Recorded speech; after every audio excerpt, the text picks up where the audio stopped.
আসলে এই মসজিদ হবে, তখন আমরা থাকবো না। আরেক গভর্নমেন্ট আসবে, সেটাও যাবার সময় হয়ে যাবে। এখন আমি আমার ভাই শ্রদ্ধেয় মোহতরম ভাই জনাব শাহজাহান চৌধুরী সাহেবকে বলছি, আরেকটা পথ আছে, সেটা হচ্ছে কুয়েতের দেওয়া 10 কোটি টাকা আমাদের হাতে আছে। বিসমিল্লাহির রহমানির রহিম, নাহমাদুহু ওয়া নুসাল্লি আলা রাসূলিল কারীম, আম্মা বাদ। বাংলাদেশ আহলে সুন্নাত ওয়াল জামাত চট্টগ্রামের উদ্যোগে আয়োজিত আজিমুস শান মিলাদুন নবী সাল্লাল্লাহু আলাইহি ওয়াসাল্লাম মাহফিলের মোহতরম সভাপতি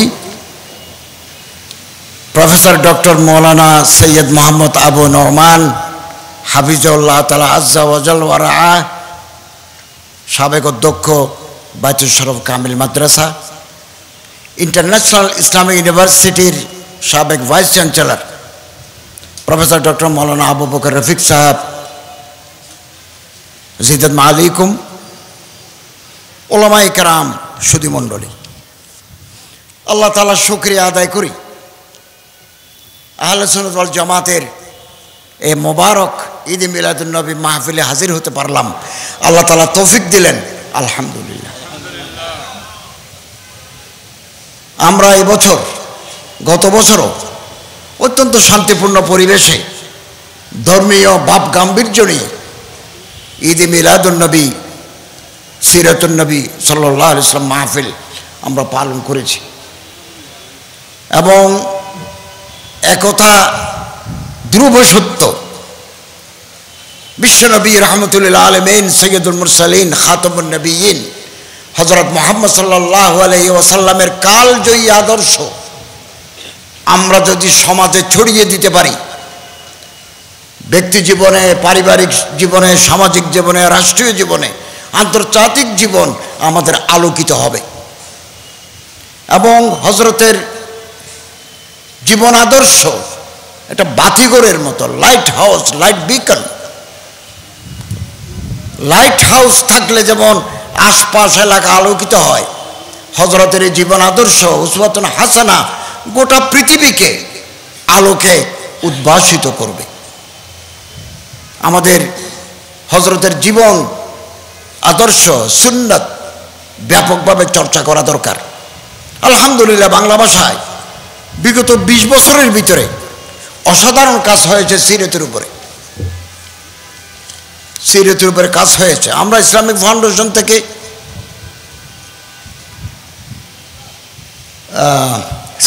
সিরাত বিশ্বকোষ বের করেছি 20 খণ্ডের মতো।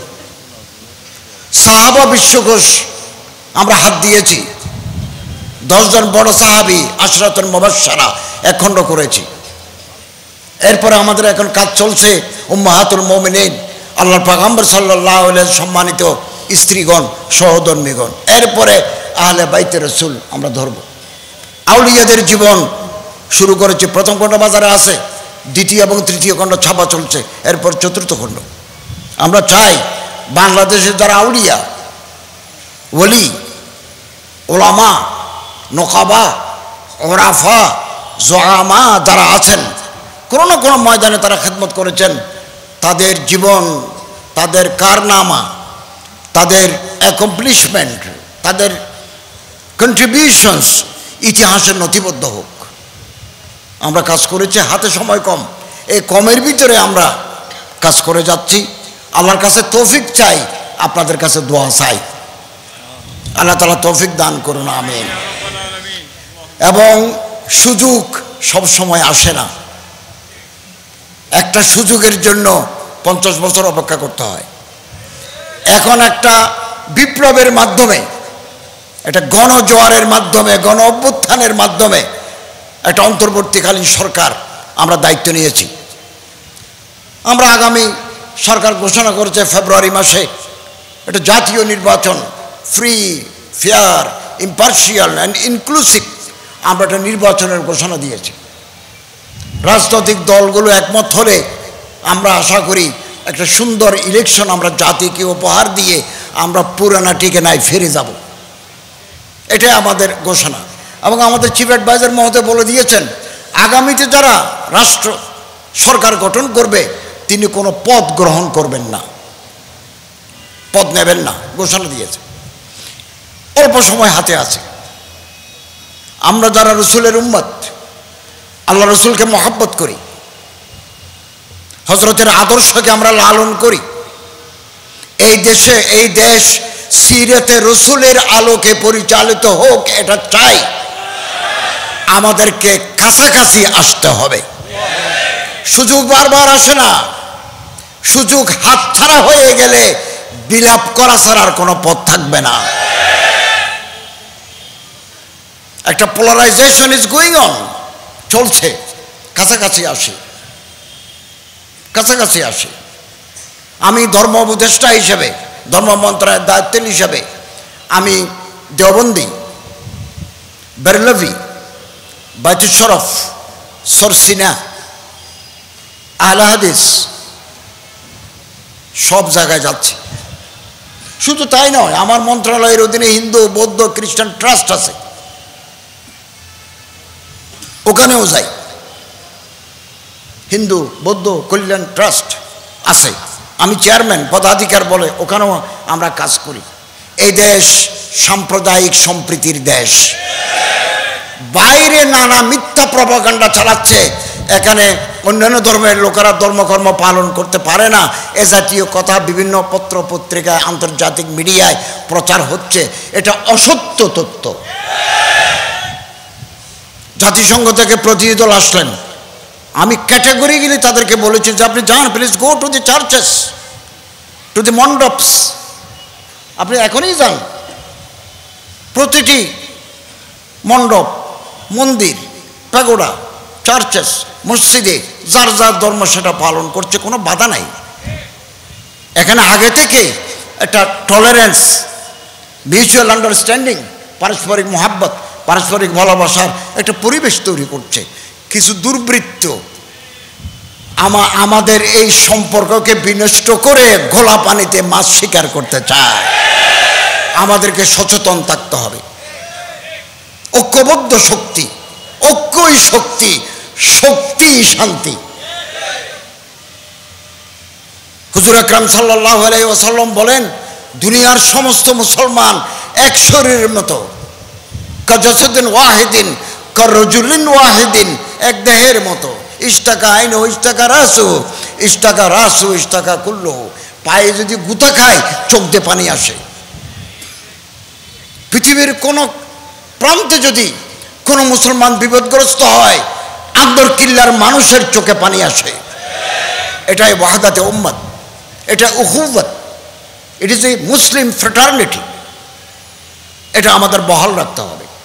আমি বারবার বলি, সারা জীবন বলেছি, আপনি এক মাদ্রাসার ফাজেল, আমি আরেক মাদ্রাসার। আপনি এক পীর সাহেবের মুরিদ, আমি আরেক পীর সাহেবের মুরিদ। আপনি জিকির বড় করে করেন, আমি জিকির ছোট করে করি। আমার টুপি এরকম, আপনার টুপি আরেক রকম। থাক না এই সামান্য টুকটাক, এগুলো থাক না। বৃহত্তর পরিসরে আমরা এক এবং অভিন্ন। বৃহত্তর স্বার্থে, কওম, মিল্লাত, জাতির স্বার্থে আমাদের কোনো ভেদাভেদ নাই। আসুন আমরা অন্তরকে বড় করি, আমাদের অন্তর ছোট। জহিরুদ্দিন মোহাম্মদ বাবর, মুঘল সম্রাট, তার একটা বই আছে বাবর নামা, দি অটোগ্রাফি অফ বাবর। ওখানে তিনি লিখেছেন, ভারতের জনগণ, আমরাও এক সময় বৃহত্তর ভারতের অংশ। ভারতের জনগণের অন্তর ছোট। There is no room in their heart to accommodate others. বুকের ভিতরে নিজের দলের লোক ছাড়া অন্য দলের লোকদেরকে জায়গা দেওয়ার মতো স্পেস তাদের হৃদয়ে নাই। উই আর চিকেন হার্টেড, মুরগির বাচ্চার মতো প্রাণ। ছোট লোক দিয়ে বড় কাজ হয় না, বড় মনের লোক দ্বারাই বড় কাজ হয়। এবং ফুলের প্রতি ভারতের জনগণের মহাব্বত নাই। তাদের ঘরের দুয়ারে, তাদের বাড়ির আঙ্গিনায় ফুলের গাছ নাই, আবিষ্কারের নেশা নাই। কি রগধরা কথা! ভাই বেরাদর, চাচা, জ্যাঠা, ভাইজি, ভাইফুত নিয়ে এক পাতিলে রান্না করে খেলে কি অনাবিল আনন্দ পাওয়া যায় ভারতের জনগণ তা জানে না। আমরা আলাদা হোক না, আলাদা থাকলেও ইত্তেফাক মাল ইখতিলাফ, ইখতিলাফ থাকবে, তারপর আমরা এক এবং অভিন্ন।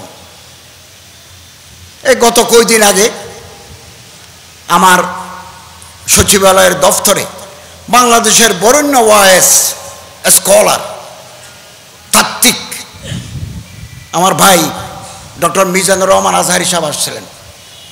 আমারে ফোন করেছেন এবং বলছেন যে আপনার সাথে আমার একটু কথা আছে। হ্যাঁ, মোস্ট ওয়েলকাম। আসছেন তিনি, আমরা কিছু আলোচনা করলাম। সিরতের কিছু কাজ বাংলাদেশে আমরা কিভাবে করতে পারি। তিনি একটা সিরাত অলিম্পিয়াড করবেন, আমার দাওয়াত দিয়েছেন, আমি কবুল করেছি। আরও কিছু জরুরি কথা বলেছেন। আমি যাওয়ার সময় আমার চেম্বার থেকে বের হয়ে লিফট পর্যন্ত ওনারে এগিয়ে দিয়ে এসেছি এবং তিনি বলছেন যে আপনি কেন আসছেন, আমি চলে যেতে পারবো। এটা হচ্ছে মানুষের প্রতি মর্যাদা, সম্মান। আমি আমার ভাইকে সম্মান করলে আল্লাহ আমারে সম্মান দিবেন। আমি যদি গুতাগুতি করি আল্লাহ আমারে ফেলে দিবেন। এই যে হযরত প্রফেসর ডক্টর আবু নোমান সাহেব, চট্টগ্রাম আন্তর্জাতিক ইসলামী বিশ্ববিদ্যালয়ের ভাইস চ্যান্সেলর, সাবেক vice chancellor professor Abu Bakar Rafiq সাহেব, দেশের বরেণ্য আলেম। উনি কামেলে ফার্স্ট ক্লাস ফার্স্ট পুরা বাংলায়। মৌলানা আবু বকর রফিক সাহেব, আল্লাহ ওনারে হায়াত দরাজ করুন। मौलाना अबू नोमान साहब का अल्लाह ताला हयात दराज करुन। आप जीते रहे 1000 बरस, उस बरस के हर दिन हो 1000 बरस। আপনার উস্তাদ উনি হোল বাংলাদেশে কামেল 1 নম্বর। ঢাকা বিশ্ববিদ্যালয় honours masters first class first. Khartoum বিশ্ববিদ্যালয় সুদান, আমাদের রত্ন, আমাদের গৌরব। আমরা মানুষকে সম্মান দিলে আল্লাহ আমাদেরকে সম্মান দেবেন। আর আমি যদি ফেসবুকে গুতাগুতি করি, এই ছোট কাজগুলো করে ছোট লোকেরা, এগুলোর পিছনে তাকাবার সময় আমাদের নাই। আলোচনা থাকলেই সমালোচনা থাকবে। মুজাহিদ যখন ময়দানে যায় অস্ত্র সজ্জিত হয়ে, ঘোড়ার পিঠে সওয়ার হয়ে 1000 ঘোড়া রাস্তা দিয়ে যখন মঞ্জিলে যায়, তার লক্ষ্য হচ্ছে ওই মঞ্জিল। তখন কিছু নেড়ি কুত্তা যার ক্যাশ নাই, ওই গলির মুখে আসি গেও গেও গেও করে। তোর গেও গেও শোনার জন্য আমরা বসে থাকি নাই। डॉग बार्क्स कैरावान गोस, कुत्ता भूखता रहेगा, काफिला चलता रहेगा। পিছনে তাকাবার সময় নাই। মনে করেন কেউ শয়তানি করে, এটা ডিম ছুরি দিল এখানে স্টেজে, তো ডিম ছুড়লে কি এই যে আন্দোলন, আহলে সুন্নাত ওয়াল জামাতের আন্দোলন 1 সেকেন্ডের জন্য বন্ধ হবে না। বাধা আসবে, বিপত্তি আসবে, হামলা হবে, প্রস্তুত থাকতে হবে। ये बाद मुखालिफ से न घबरा अयोकाब, ये तो चलती है तुझे ऊंचा उड़ाने के लिए। আমি মনে করেন 2টা অনুষ্ঠান করে এখানে এসেছি, একটু পরে আমি চলে যাব ঢাকা। এবারেই প্রথম আমি আলহামদুলিল্লাহ বাংলাদেশ সরকারের পক্ষ থেকে ইসলামাবাদে ইন্টারন্যাশনাল সিরাত কনফারেন্সে বক্তব্য রাখব। এটা শেষ করে আমি তেহরান যাব, আরেকটা ইন্টারন্যাশনাল কনফারেন্সে তেহরানে, ইরানের রাজধানী তেহরানে বক্তব্য রাখবো on behalf of Bangladesh government and the people. এবং বাংলাদেশের মুসলমানরা, জনগণ ইসলামের জন্য খেদমত করছেন, ওটা আমি সেমিনার ওখানে তুলে ধরবো ইনশাআল্লাহ। তো মানুষ কেন একজনের বিরুদ্ধে আরেকজনে লাগে, এর একটা মনোবৈজ্ঞানিক কারণ আছে। প্রফেসর আবু বকর রফিক সাহেব, প্রফেসর মৌলানা আল্লামা আবু নোমান সাহেব মতো তো আমি হতে পারি নাই, আপনি হতে পারেন নাই, এই মর্যাদায় পৌঁছতে পারেন নাই, এই একাডেমিক এক্সেলেন্স আপনার নাই, আমার নাই। তখন আমার কলিজার ভিতরে আগুন জ্বলে, আমি গ্লানিতে ভুগি। এটা মনোবৈজ্ঞানিক কারণ। তখন করি কি, ওই যে পকেটের ভিতরে মোবাইল একটা আছে, ওখানে যাই গুতা দিই, গুতা দিই।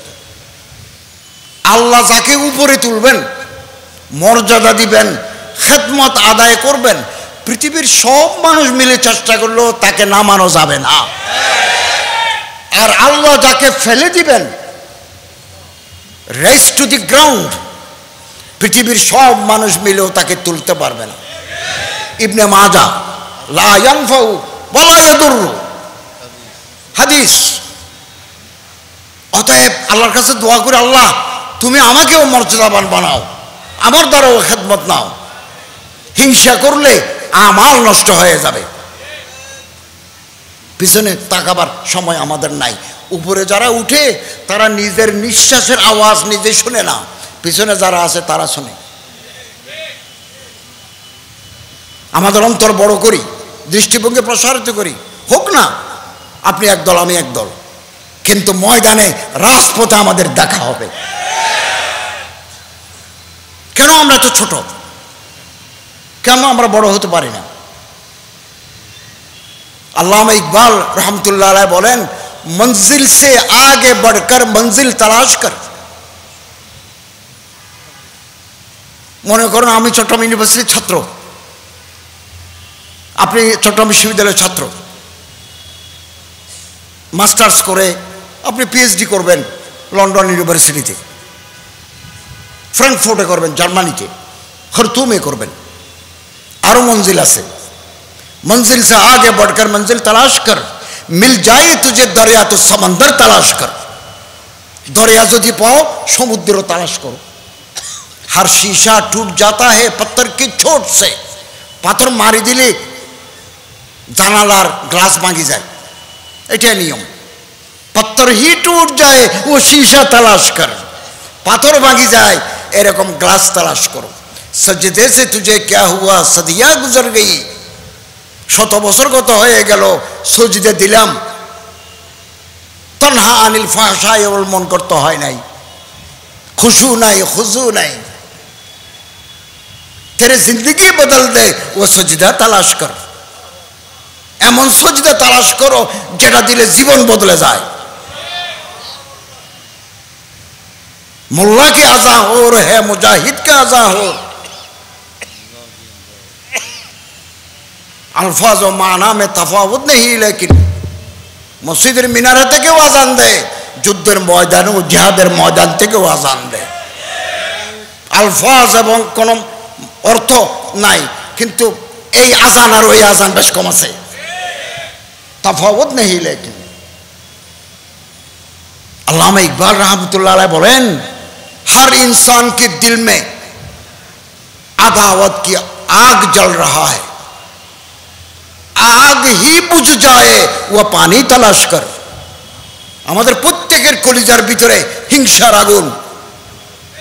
আসুন না কোন আল্লাহর বলি, কোন দরবেশ খোদা মাস্তের কাছে যাই, এমন এমন তাকওয়া পরহেজগারি তাজকিয়ার নফস নিয়ে আসি, হিংসার আগুন যাতে নিভে যায়। এখন একটা সুযোগ আসছে কাছাকাছি আসার।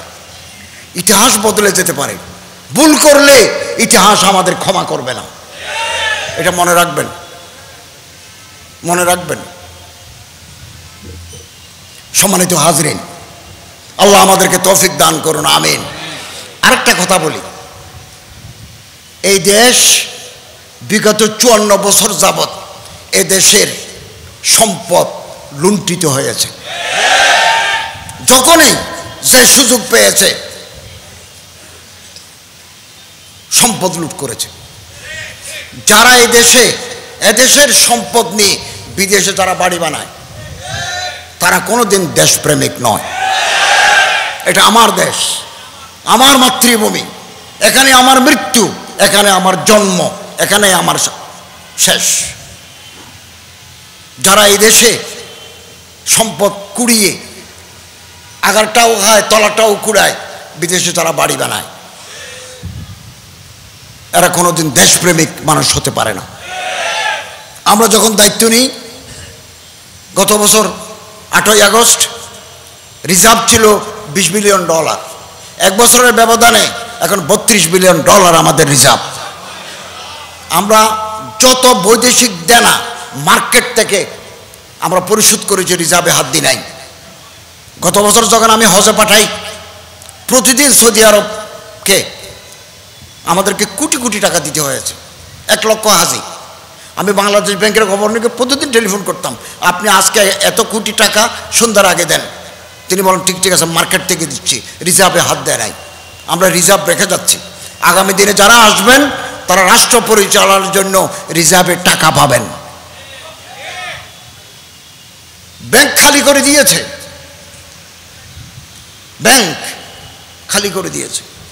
এরকম ঘটনার ঘটনাই। এদেশ আমার, এদেশ আপনার।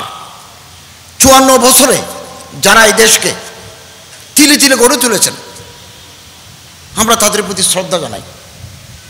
বহু নেককার পরেশগার মানুষরা দেশে আছেন। আমরা কেন ভালো হতে পারলাম না? আমরা কেন চোর, কেন চুরি করি?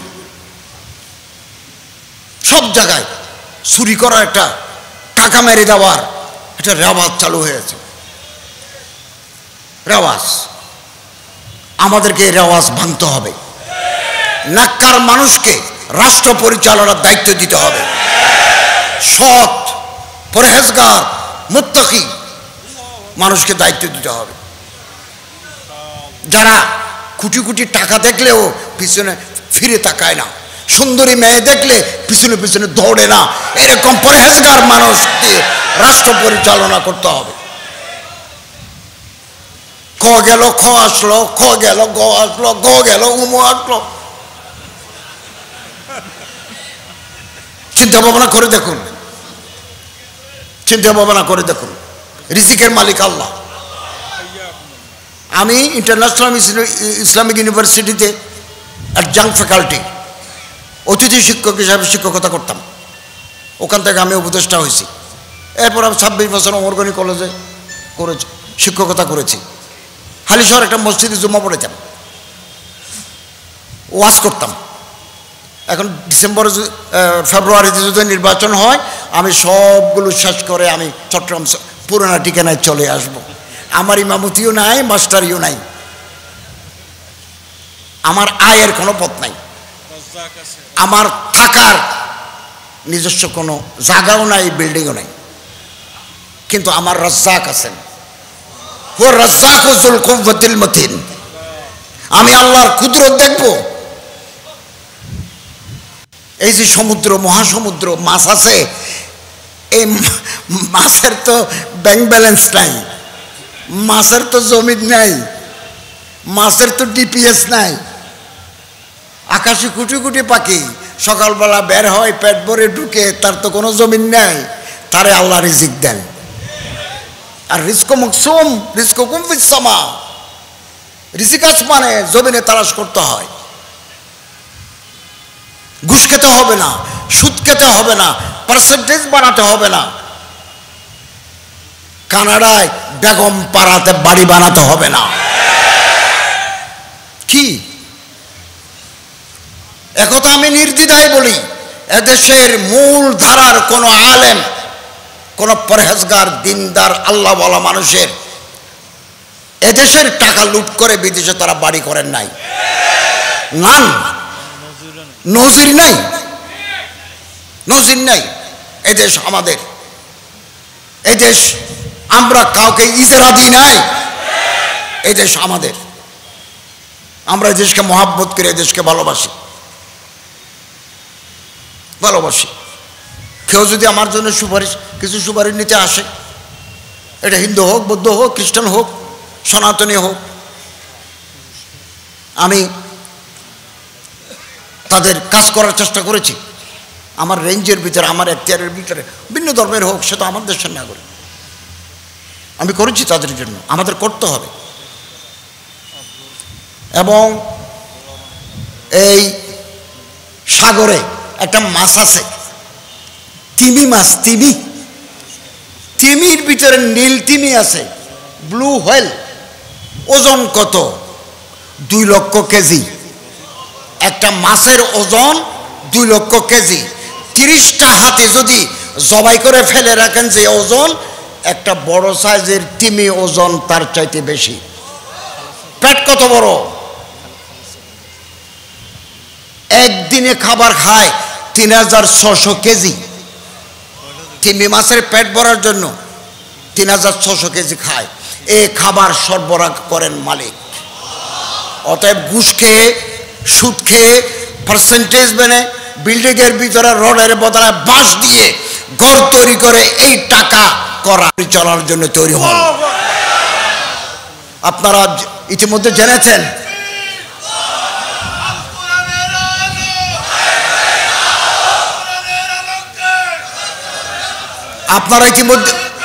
আপনারা ইতিমধ্যে জেনেছেন হজের ব্যবস্থাপনায় মাননীয় প্রধান উপদেষ্টার নির্দেশক্রমে আমার মন্ত্রণালয়ের হোল টিম আমরা রাত দিন কাজ করে একটা সুন্দর হজ উপহার দিতে পেরেছি।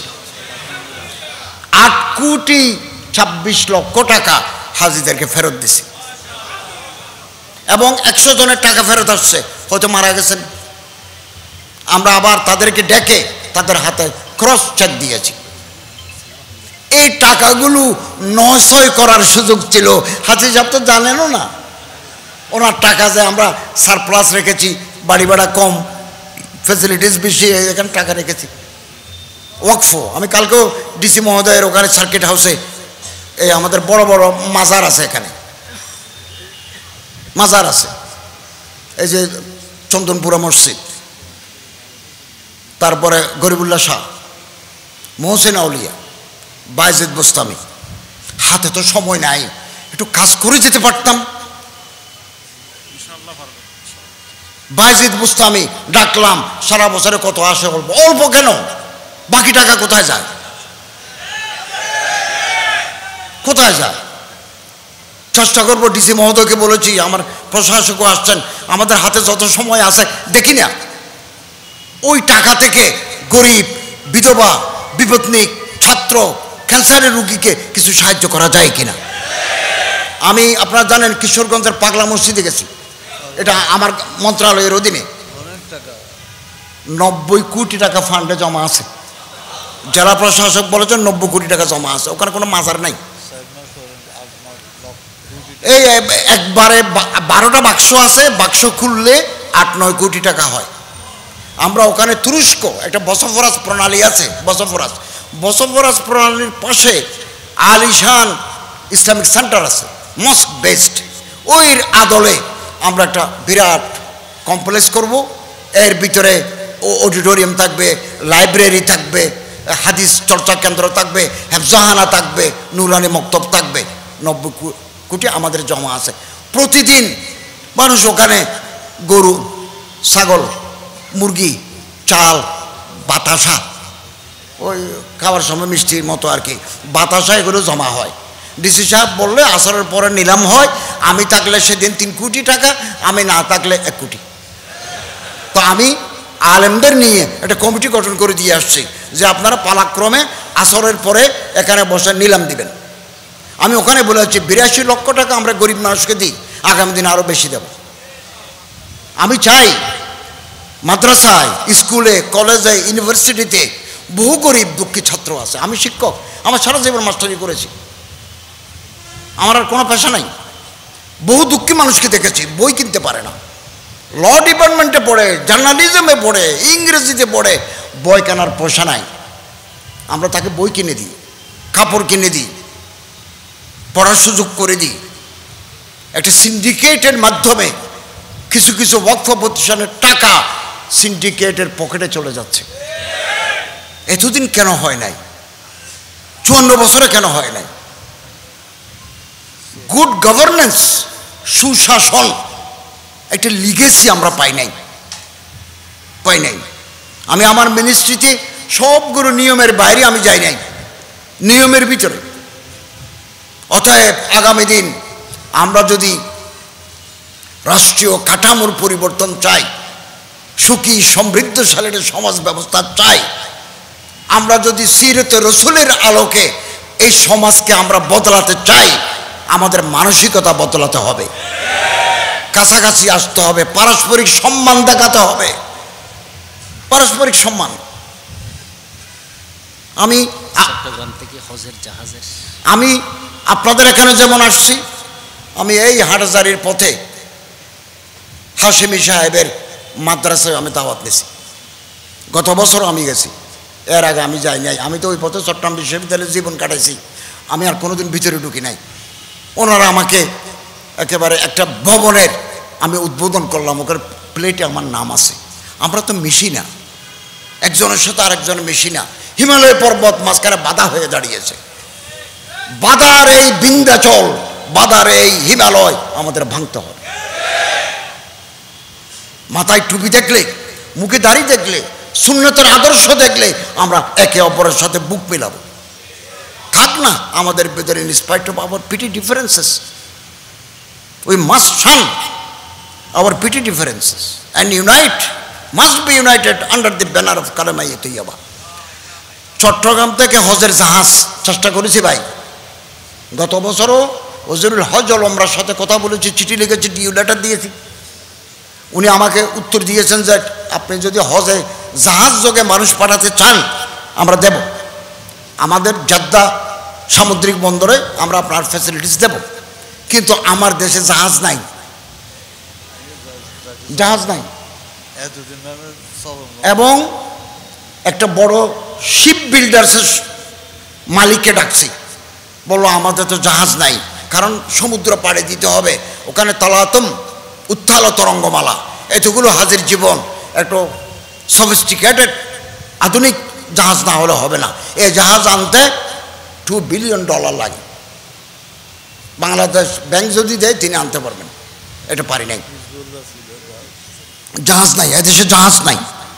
জাহাজ আসলে আমরা হিসাব নিয়েছি বিমানে যত ভাড়া যায় 40% কমে নিতে পারবো। তারপরও আশা ছাড়ি নাই, আবার ওনাকে ডেকে আবার আলোচনা করব কিছু মানুষ জাহাজে আমরা নিতে পারি কিনা, কম খরচে নিতে পারি কিনা। আমি আপনাদেরকে বলবো যারা হজে যাবেন